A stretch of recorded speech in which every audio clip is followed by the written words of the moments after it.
What's going on, everybody? Kevin Walsh back here for the New York Sports Machine.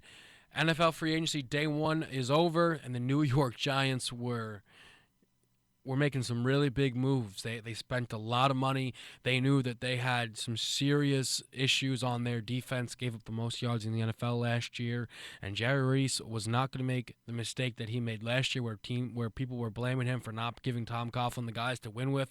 He's given his new head coach a lot of big pieces. And you look at the guys who he brings in.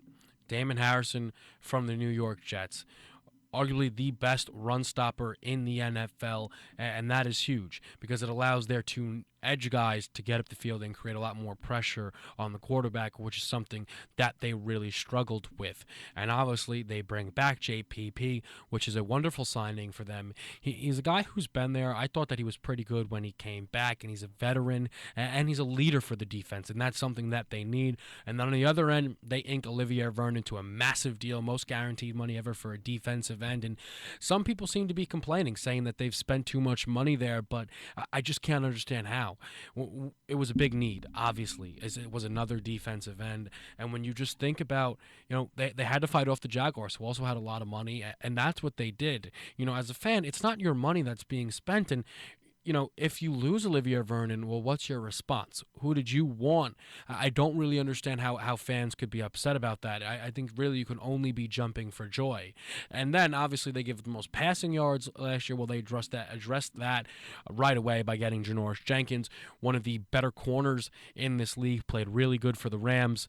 And now is going to be the number one corner most likely over there for the Giants, and it's a really good signing. They spent north of $200 million, I believe it was, in the first day of NFL free agency, and every one of those signings addressed the need, was important, gave them an upgrade at a position.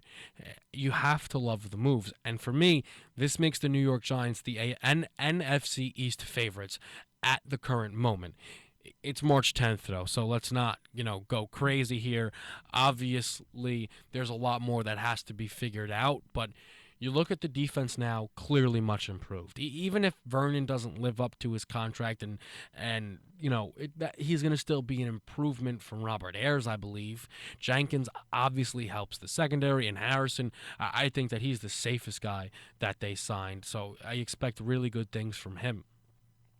And you look offensively, McAdoo has the recipe to get the best out of Eli Manning. It's just quite obvious. Eli loves the system, plays so well in it, had probably his best season ever last year, and I think that Eli, even though he's getting older, he's on the up as opposed to being on the down.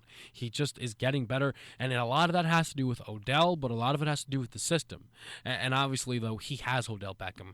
Cruz, big news, takes a big pay cut. Could earn some money back through incentives with playing time and production, but took a big pay cut to stay with the Giants, and that's a real positive sign because you get Cruz back in the slot, and that's another versatile weapon there. I know a lot of people are kind of slow on the Giants' run game. Look at Week 17 and what Rashad Jennings finally did when he was given consistent carries.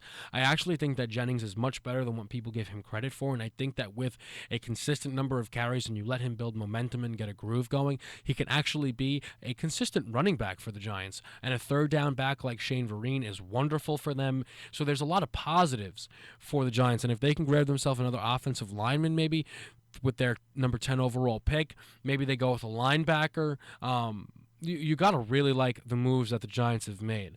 But comment down below, what do you think about the signings? Did they spend too much, or is every penny going to be worth it if it gets them to the top of the NFC East? What other pieces do they need, though? That's the big question. I want you guys to comment down below. What are the other remaining pieces that the Giants need to address, whether it be in free agency, draft, trade, whatever it is? You comment that down below, and I'll see you next time.